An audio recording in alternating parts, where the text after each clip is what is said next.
Welcome, I'm Darren, and I'll be your guide today as I look at Upper Deck Fun Packs, baseball cards from 1993 and 1994. Upper Deck, when it was created in 1989, was intended to corner basically the market of the people who had money, the people who were really hardcore into cards. Adults, that was really the focus they had. And for the first couple of years, they really did own that market, but by 1991, they started to get a bit crowded. And in 1992, they were finding that the competition was able to compete head-to-head with them. So they ended up with a bit of a problem by the end of 1992 in the fact that everybody else was a base brand that also had an elite brand, a premium brand as well. Upper Deck was only a premium brand, and so they were missing out on the ability to address a very basic market. And if you really want to make your money, it's that base market that's really going to carry you. So in 1993, they did create SP, which was intended to address the next level of high-end collectors. But they also wanted to make sure that they didn't lose out on the youth market. So they decided to create a card called Fun Packs. Now, eventually, they would make Collector's Choice the next year, and that would be their base brand.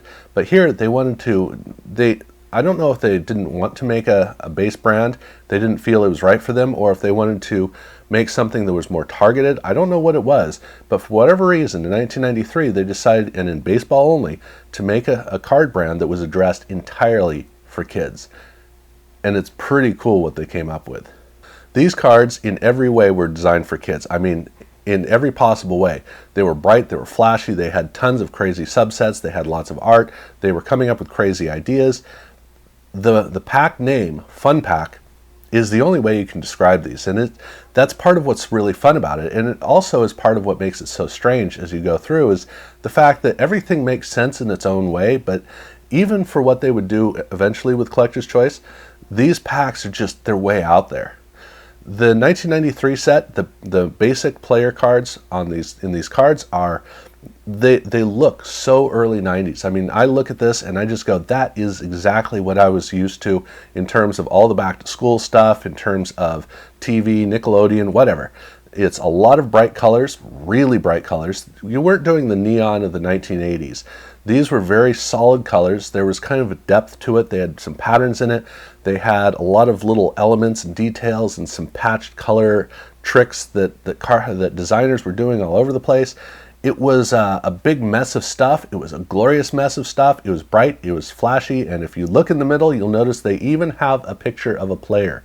It's almost like the player was thrown in there because they had nothing better to do. Even the text, there are text in a couple of places. The brightest text, the strongest text, that is the team name. The text that's hardest to read, that's the player name. That's part of what's so crazy about these cards, is the fact that they are all about design. They're flashy design, they're energetic design. These are not intended to be player cards. It's like player cards, that was an afterthought. And that's, again, they're trying to focus entirely on kids, and this is the way that they did it. You get the kid's attention, and then let the kid explore the card and really find it. The card back, very similarly, it's designed in not as flashy of a way. It has a really good design to it, but the big thing about the card back is, while it does have all the information you need, it's mainly that big comic image in the middle. That's the dominance of this card. And there's nothing unusual about that. Back in the 60s, they had comics on cards a lot. And in the 1980s, Topps made Topps Big, which had big comic on the back. So 50s, 60s, 80s, this was something that would happen every once in a while. So that's not unusual in and of itself. It's just that by this time, we were very rarely seeing comics. So it was an interesting it was a unique quality of these cards. And the player cards were all in the middle of the set. They were team by team, and every single team have varying numbers of players in them. But every team starts off with kind of a header card. And it's actually not a card, it's a sticker. It's their glow stars. And the sticker is a player who will again appear as a player card, so it's not a replacement. And these really are not cards. There's actually nothing on the back of these cards. It's all on the front, to such an extent that even the number is on the front of the card, which makes it difficult to collate the cards, because you go through, and if you're doing it by the card back, you're going to miss cards. So you basically got to flip the glow stars around. as you're working on the set so that all of the card numbers show up in the same place until you're done. Then you got to go back, flip the glow stars back around so the set looks right when you go through the whole pile of cards, put them in pages, whatever you're going to do. So it's kind of weird how that works. But the Glowstar stickers are exactly that. They're stickers. And they actually have two variations on the sticker, or there are two things you can do with the stickers. One is the player has a cutout around the outside, so you can take just the player out and put them on your lunchbox or your backpack or your wall, whatever you want to do. Or you can take the whole thing off and then put it likewise wherever you want to do it, and you have basically a card stuck to your surface. But the glow stars is the key to this, because these do have glow-in-the-dark technology. Contrary to what you would assume, it's not the green lines, it's actually the white lines. Not the border around the outside, but the white printing on the inside. Also not the jersey. So, around the player there is a white line on the outside, that's what glows. And then the box over on the side, there's a white background with some black squiggly lines in it. That is that white area that glows. So those are the parts that glow and everything else doesn't. But right here, right in the middle of the set, is all of these stickers that glow. So you can tell that these cards are definitely designed for kids. But the subsets get really crazy, and there are a lot of them. And the set starts off with Stars of Tomorrow. These are prospects. They're kind of like rookies. These are basically the guys to keep track of over the years. And the cards are, again, it's all about the design. It's a cutout of the player. You may not even be able to see the player. But the background is the big thing. It's got stadium on the bottom. It's got kind of a sunset. But they have a star constellation around each player. So that's kind of the whole point of this card. That's the thing that catches your eye and really makes the cards kind of stand out. When you turn the card over, they do have a weird angled shot of the player. But again, these cards were not intended for you to be collecting the player. This is all about the cards, a glorious exploration of the cards. And this is a great example where here's a guy you're supposed to be paying attention to, and they just kind of throw an image of what he looks like on the card, just kind of to get it on there and to get it out of the way so they can get onto the craziness. And the next stop is definitely craziness, which is hot shots. This is a cutout shot of the player, but that big black field around him, some of you may have already realized, that is heat activated. So what you do is you press your thumb on it, or you can kind of do it by breathing. It's a little harder, but if you put your whole palm on it, that's really how you bring the image out. But it's a kind of like a pad-like surface, and when you heat it up, it becomes translucent to transparent. In this case, it doesn't get completely transparent, but you can see a pattern behind, which in this case is just a pattern. That's all it is. But the fun of these cards is the fact that they are interactive. And these came in the retail version. It didn't come in the hobby version. So the hobby version had kind of a send away so you could get them. But if you're collecting the packs from the hobby packs, you're going to have a big hole in the middle of your set. And obviously, because there was a redemption card for them, that's going to be useless. So these are retail only cards. That's the only way you're going to encounter them. But that is a big section of the card set that wasn't available in some of the packs. Then they have their kid stars.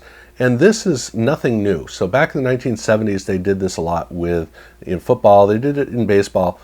The idea of showing a picture of a player, a current player, when they were a kid. So for a young kid coming up trying to get into Little League and the like, you can actually look at your stars when they were your age. And the Ken Griffey Jr. one is kind of weird because his dad played for the Reds, and so he had a little Reds uniform, and that was the portrait he was in. The cards, though, this is another one of those great cases where I look and I just go, my word, that looks like 1993. It absolutely does. So if you missed the early 90s, don't worry. We got a little bit of it saved for you right here. Do enjoy the 90s. It was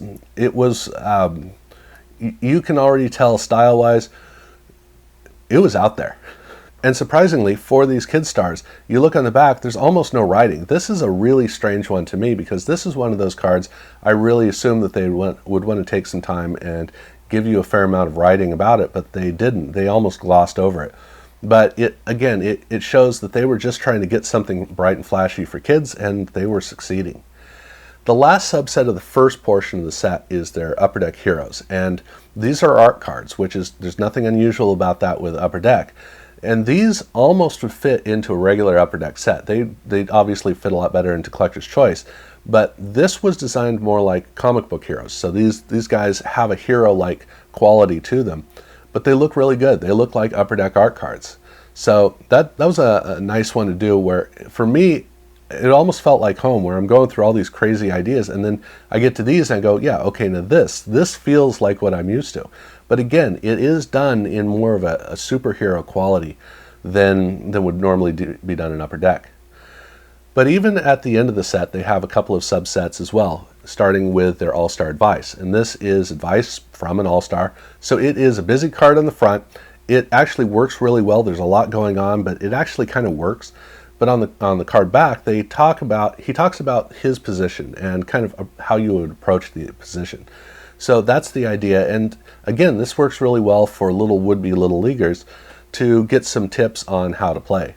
And then they did their fold-outs cards, and these are folded over cards. The card front is nothing special. I think it's pretty terrible. But when you fold the card open, you get a double tall card, so you get a really tall shot of a player. It's a cool idea. I don't think it's a great creation. The picture is okay, it's kind of stretched out, but overall I think it's a really neat idea. The big problem is these all come at the end of the set, so if you put together the set, you get a whole bunch of these with the fold mark on the same side, and the whole deck of cards kind of leans forward. So it's a little awkward to work with these cards. If you got to like rotate them back and forth in order to keep everything lined up. But otherwise, it was a neat idea, and again, these are right in the set. These aren't even inserts.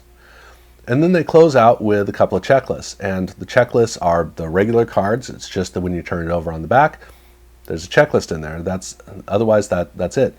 But they even did some inserts, and the first insert was their All-Star Scratch-Off. Now this is a pair of players on the front who are kind of rivals in some way. I'm not sure the idea that they were going with. But when you go inside, it's the All-Star starting roster of the AL and the NL. And so with the scratch-offs, you can play a whole game by scratching off and seeing how the results go. Even on the card back, they have a scorecard for you to keep track. So you can open up a pack and you can play the game with somebody else, or you can play it by yourself and have both sides of the game. But it's a cool thing that they did in here, where it's an interactive card, and all the games, of course, are going to be different, so you can go game by game. But it is neat that they did this, and it's a neat combination of the players on the front, so they're collectible on that level. There is a game, and it has the fold out quality, so it has all three of those going on.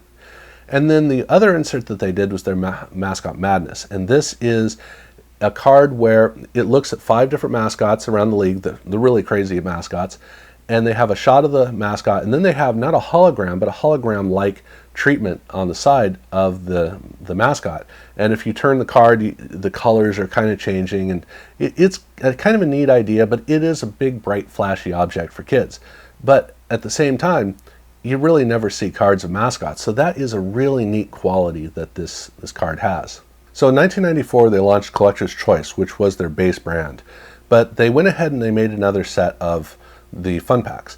This set is a little harder to collect because it has one of Michael Jordan's rookie cards in it. So unfortunately, there's a very high demand on this set, which kind of outmatches the actual reason for this set to exist. This is intended to be fun, and right now it's being overrun by adults, which is unfortunate. But still, these cards are a big flashy mess as well, but they take a different approach. Again, the set begins with 9 Stars of Tomorrow cards, then it just launches straight into the regular player cards. And they don't have the headers, the Glowstar Stickers. They just get right into all the player cards.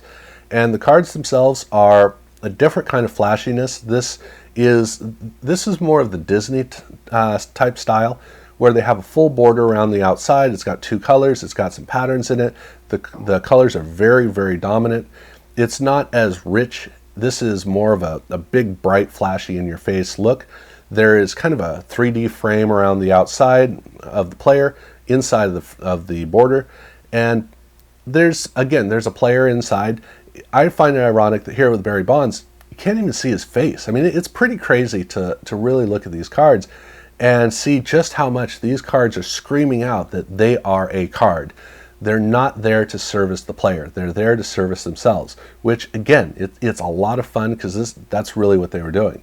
And on the card back, they have a horizontal card back. The card back's a little bit better, but the big advantage they have here is they actually have a box for the comics. So the comic is kind of separated away, which gives the card back the ability to read a lot better. So that was really good. And the first subset is their standouts cards. And these are cards where basically it is a card with two colors on either side, but there's a fold mark between. And then the player in the middle, one side has kind of a cutout line so that when you fold the card, the player appears on one side as kind of standing away from it. And then because it's folded, you can set the card down and the player is kind of hanging out into space. It's been done a lot better in a lot of other circumstances, but at a very basic level, it kind of works for this purpose. But they have that, and it comes in 18 cards, a starting 9 of the AL and a starting 9 of the NL. And then they have their profiles, and this card looks like it should be a glow-in-the-dark card. It's not. That is basically a folder, a notebook in the back, and once you realize that, yes, that's easily what they were going for, and it looks just like a notebook. But the whole point is that they're kind of analyzing the player's technique. That's the concept, so they went with it. So it's kind of a boring card, but the look is pretty effective. Then they have their headline stars, and this is another folded card, but this is a double folded card. So with this card, they have two players on the front, and when you pull one player back, you find that the other player, there's a hologram in the back of that player, or it's a two-plane hologram, but it's the same shot of the player. And then on the inside of the fold-out, there's a write-up of the player. Now, if you swap it the other way, now it goes over to the write-up and the hologram of the other player.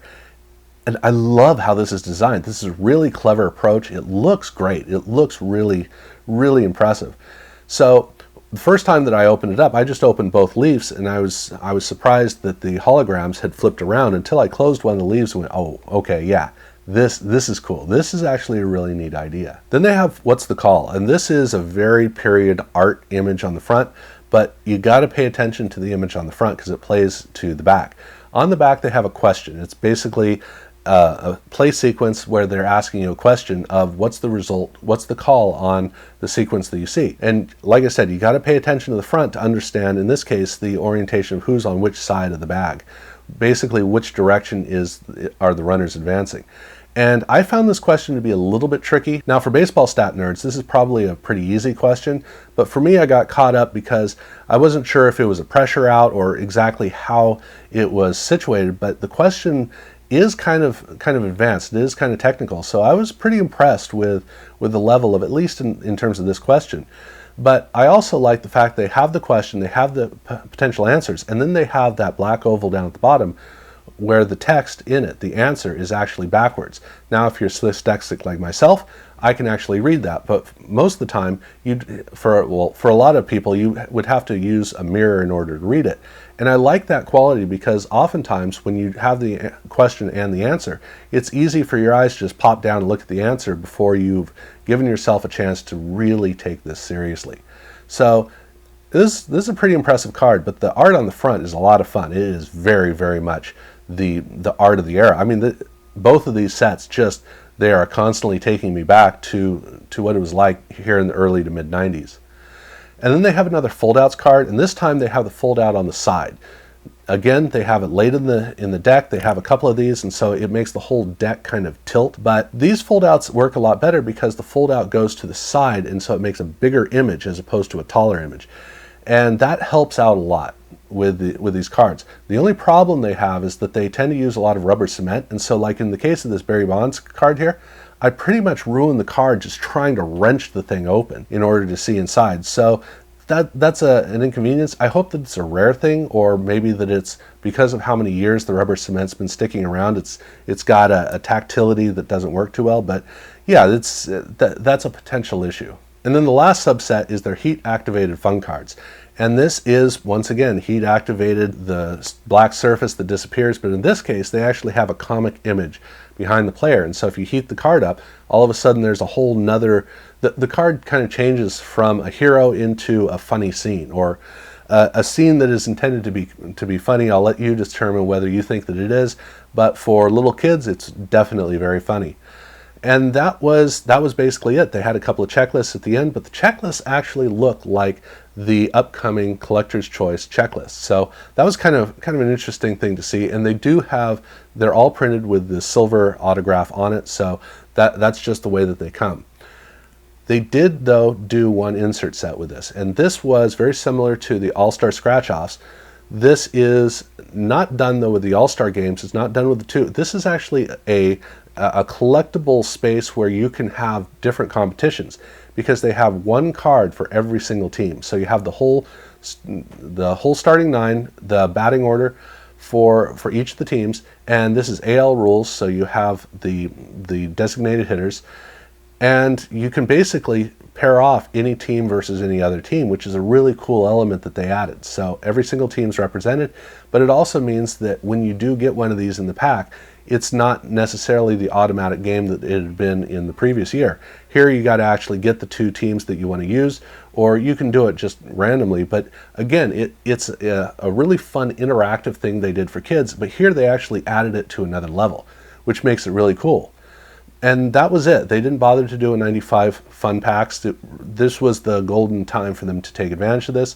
And the packs the sets are really interesting. They're really exciting in terms of just all of the crazy stuff they did. Some stuff it holds up today, some it doesn't. The cards themselves are a brilliant opportunity to really capture an era if you missed it, because that is, going through these packs is just Saturday morning cartoons, Nickelodeon, the Disney Channel, all of that stuff, back to school shopping, all the things that you saw from that era. This is what it looked like. So it's an amazing set, and it is really fascinating thing to explore, just because of the chaos and how unusual it is. So that's what I've got. If I've confused you at all, let me know. But the big thing is, if you go through this and you're just going, yep, I remember that is what I remember growing up, take the time to go into it, because this is one of those great opportunities for your memories to come flooding back.